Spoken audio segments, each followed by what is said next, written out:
Hi there, Smart Drivers. Rick with Smart Drive Test talking to you today about how to navigate freeways, interstates, and limited access highways. I had a comment from Tough You Productions, and he wanted a bit more information about how to navigate along a freeway. He just recently gotten his license and wanted a bit of information about that. Little doubt that some of you are having some challenge with that.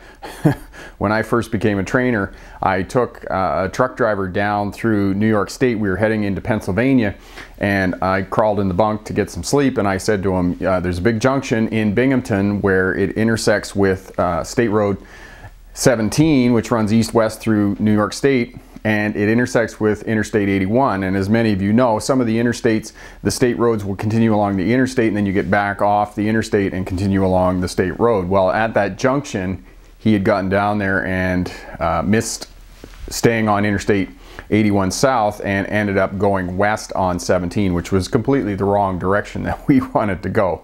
And I said to him, you're going to need to get the truck turned around and head back to the junction because we got to go down on 81 south, not on 17 west. So I'll give you a bit of information today, and you're going to find out that especially in the United States on the interstate systems, they're incredibly well organized for travelers traveling at high speed, so you can navigate the interstates and freeways. And all of this information applies to Canada and Australia and other parts of the world that have freeways. So stick around, we'll be right back with that information.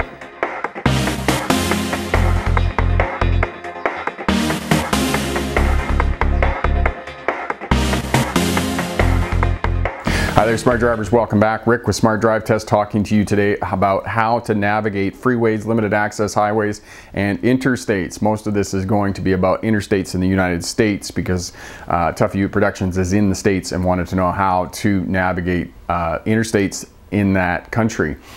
Most of the limited access highways and freeways all have the same characteristics, traffic traveling in the same direction at high speeds. Most of the signs on freeways and interstates will be overhead because they're easier to read as you're moving down the freeway at high rates of speed, often in excess of 100 kilometers an hour or 60 miles per hour. Because signs along the roadway are more difficult to read than overhead signs, so most of the signs are overhead. Traffic traveling in the same direction, they have lots of overpasses to facilitate movement of traffic, and there aren't any intersections. If the multi-lane road that you're on has intersections, it's not a freeway. Limited access, there's only certain places that you can get on and off the interstate or freeway. And I learned that once in Ohio with the truck trying to get back on the interstate, and realized that there's very specific places that you have to go in order to get onto the freeway or highway. As well, there's deceleration and acceleration lanes that run up beside the lanes of traffic that allow you to attain speed or to slow down. Off-ramp and on-ramp is the part of the road that transitions from the freeway out onto the state or provincial road or other secondary road that you're going to get onto. So these are the characteristics of freeways. And interestingly enough, when motor cars began to apply for road space in the early 20th century, Punch magazine in 1906 caricaturized, which means that they made a comic of motor cars on roads all by themselves. And of course, at that time, people kind of thought that was absurd. But in this day and age, this is what we have. We have highways and freeways that only have cars on them, and it's only for cars. You won't see cyclists and pedestrians and slow-moving vehicles as well. That's another characteristic. The United States interstate system is systematic. Odd-numbered interstates run north-south, and even-numbered interstates run east-west. The numbers increase as you move west to east. So in the west, down the west coast of the United States, you have Interstate 5, and in the east, you have Interstate 95, which runs north to south along the east coast of the United States. The eastern seaboard, as it's commonly referred to. And in the south, they run east to west. It starts with the Interstate 8 is down there as well, but Interstate 10 is the one in the south that runs all the way from west to east or east to west, whichever direction you're going. And in the north, we have Interstate 90 and Interstate 94. So they start in the south and they increase in number as you go north. And one of the reasons for this, the other thing that coincides with the numbering system of the U.S. interstate system is the mile markers. The mile markers start in the south and increase in numbers as you go north. Cincinnati, Ohio, for example, the mile markers start at 0 in Cincinnati and go to Toledo at And in Toledo in the north, they go to mile marker 214. Most United States interstates are numbered with 2-digit numbers, and those are the main arteries that run north, south, east, west. If it's a 3-digit number on the interstate, it indicates that it is a ring road around an urban center. It's a spur road, or it's a circumferential road, which means that it's a half loop. So it starts at one side of the interstate and connects back up with the interstate.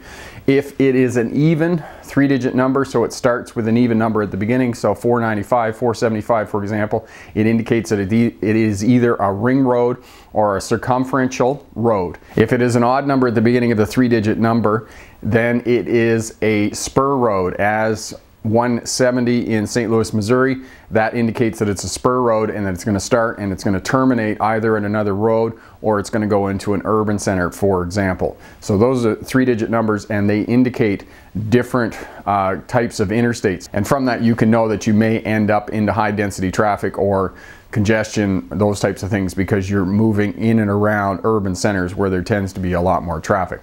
So that's the way the US interstate system works. Now, all interstates and freeways all have exit numbers, and the exit numbers are also the mile marker numbers, as you can see here in the image. And the mile markers are probably the most important tool that you have for navigating along interstates and freeways. And in this day and age of GPS and Google Maps and all of the other navigational tools that we have, it is important that you get the mile marker number for the exit where you're going to get off the freeway. I know that all of these exits have names and whatnot, but the names can be confusing. Navigating along a freeway is actually a two-part piece. The first part is route planning, and the second part is navigation. Navigation is the execution of the route plan, and in this day and age of Google Maps and GPS and those types of things, it's important that you take a few minutes before you actually set out on your trip and actually study Google Maps and write down the information. Don't just print it out, because if you just print it out, none of that's going to go into your head. And remember, you're trying to get all this information while you're traveling down the interstate at 55 or 70 miles an hour. So have a little bit of it in your head. Don't just rely on your GPS to tell you, because not all the time is GPS correct. The most important tool that you have in navigating along freeways and interstates and limited access highways are mile markers, and it's important that you get the mile markers for the exit that you're going to get off the interstate with. Mile markers and exit numbers are one and the same thing.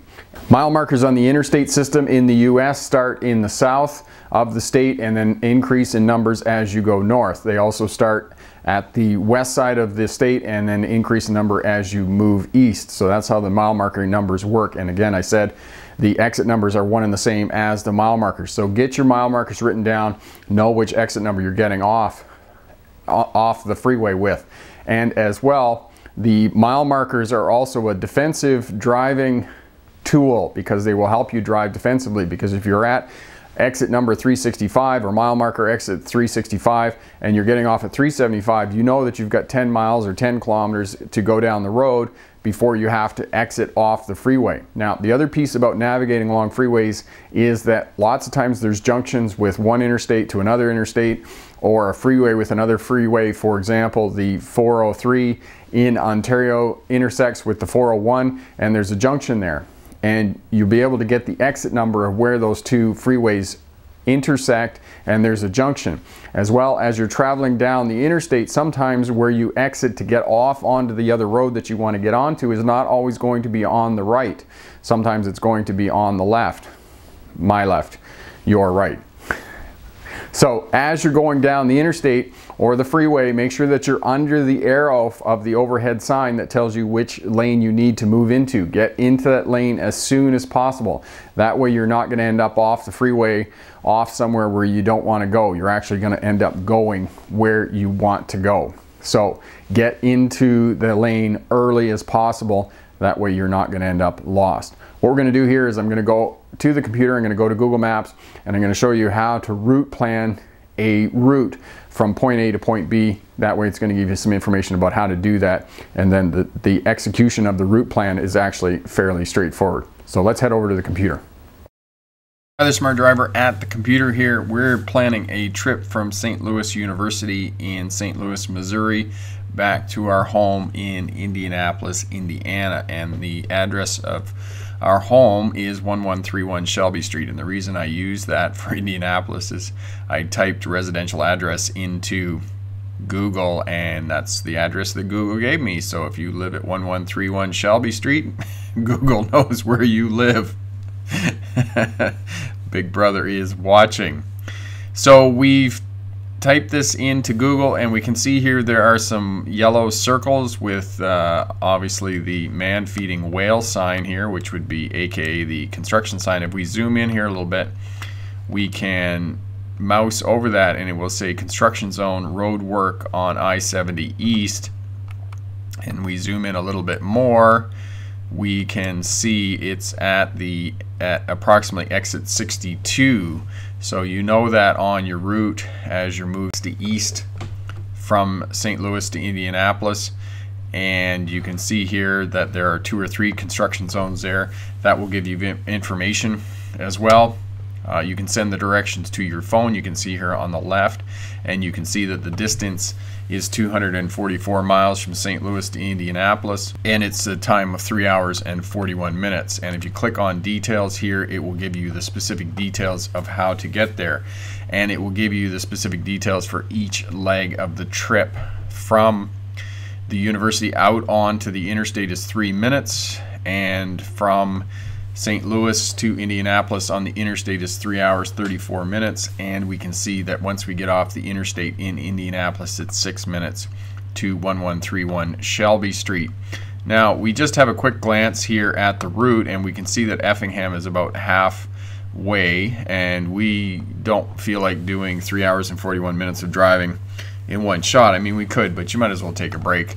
And so we just zoom in on Effingham, and I like Effingham because it sounds like you're cursing pork. And if we just look at the interstate here, we can see that there's a huge junction here. We just follow up on the map, just zoom out here a little bit, and it intersects with Interstate 57 running north-south because it's an odd-numbered interstate, and I-70 runs east-west because it's an even-numbered interstate. We can see we have the Pilot Travel Center at exit 162, and if we get off at the exit 160, we can go into the Flying J. Both of those are truck stops. You know, maybe you don't want to go to the truck stop or whatnot. You could also, the Walmart is there. You can also see, if you zoom in a little bit more, Buffalo Wild Wings, the Cracker Barrel, Old Country Store, the Firefly Grill. All of that is different places that you could potentially stop if you did stop in Effingham. And this time that Google gives you, 3 hours and 41 minutes, is obviously under ideal circumstances if you hit traffic or whatnot. So you want to kind of time your route when you leave, because if you leave, you know, 4 o'clock in the afternoon, you're either going to be in traffic at St. Louis, Missouri. Say, for example, you left at noon and ended up in Indianapolis 4 hours later. 4 o'clock, say 4:30, 5 o'clock, again, you're going to be in traffic in Indianapolis. So you want to sort of think about what time you're going to leave, so you don't end up in traffic. Now, again, when you get into Indianapolis, you can see here, and if you click down here on the route here and go down to what it is, it says take exit 79A. So you're going to go across the state line, and once you go across the state line, you've got 79 miles from the state line into Indiana, and you're looking for exit 79A. So 79 miles, that's going to take you an hour and a half, almost 90 minutes to drive that far, but that's the exit that you're looking for. And you can see here that around Indianapolis is the ring road 465, and you know it's a ring road because it's an even numbered 3-digit. And you just stay on Interstate 70, take 70A, and you get off that exit, and then you can follow the directions here at the bottom if you click on that, onto the secondary roads that you will take to get home to 1131 Shelby Street. So that's an overview of Google Maps and how you can use the information to move from point A to point B. And again, as I said, take note of the mile markers, because the mile markers and the exit numbers are one and the same, and that will help you navigate from point A to point B on the interstates. Just one last note here, you can see that there are several junctions here. Interstate 70 intersects with Interstate 55 and with Interstate 57.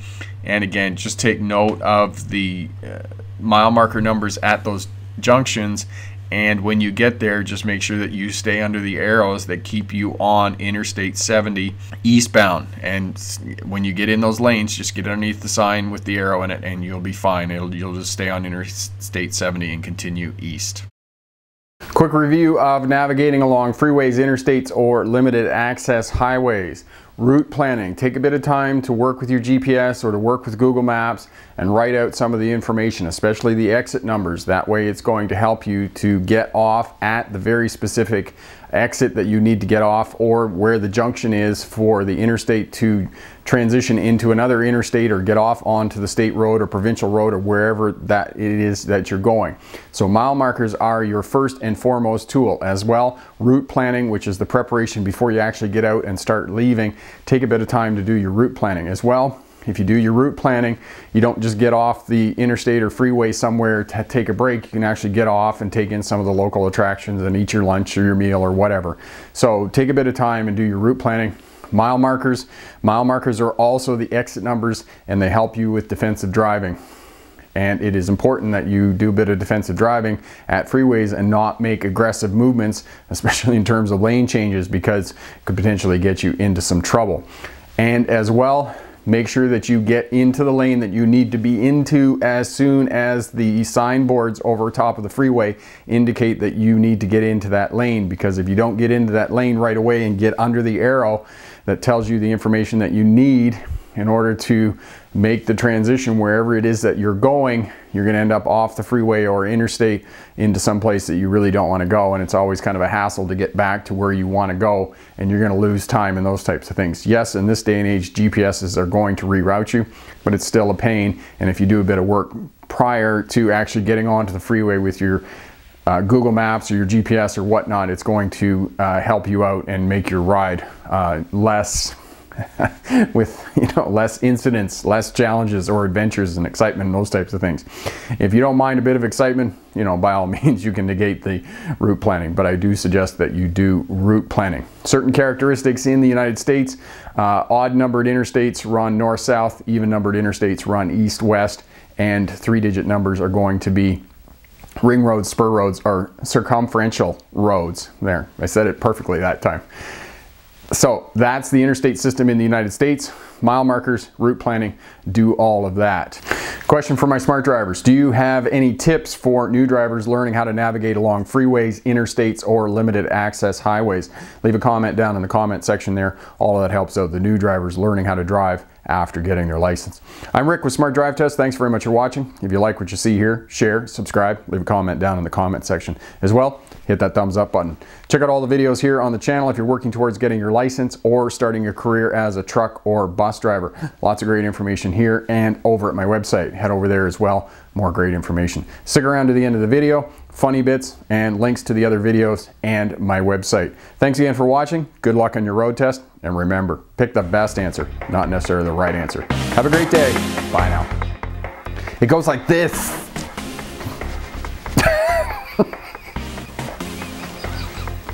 I can't say it. I can't. Circumferential.